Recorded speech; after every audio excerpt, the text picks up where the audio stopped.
नियन दिल तुरले में नफरत के बास धके उड़ले सुनो हमर शीशा नियन दिल तुरले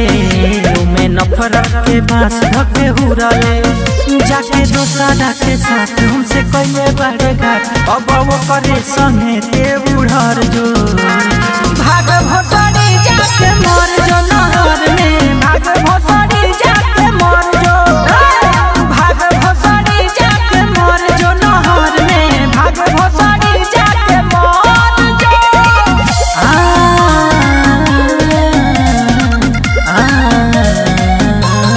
मर जो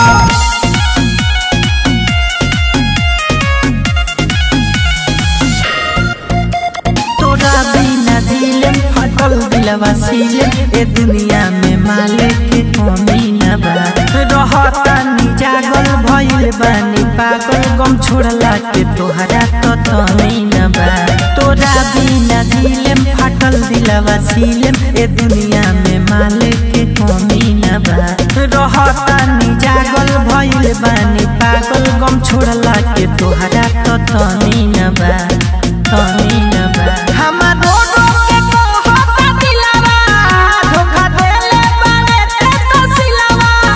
रोज पीही सिगरेट हम हो के पगलेट सुनबे बफारे दिल से निकल जो भाग भोसड़ी जाके मर जो नहर में भाग भोसड़ी जाके मर जो भाग भोसड़ी जाके मर जो नहर में भाग भोसड़ी जाके मर जो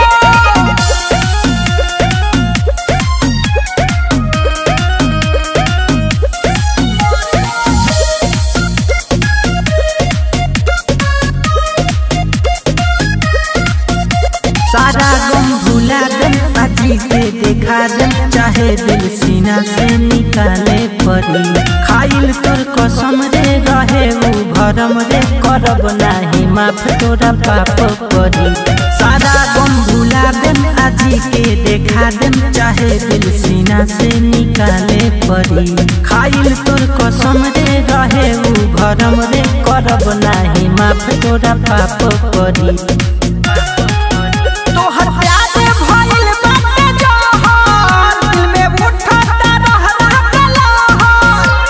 खुशहाल उनकर सुनर बिया माल रोज कहे सुबह सवा सुधर जो भाग भोसड़ी जाके मर जो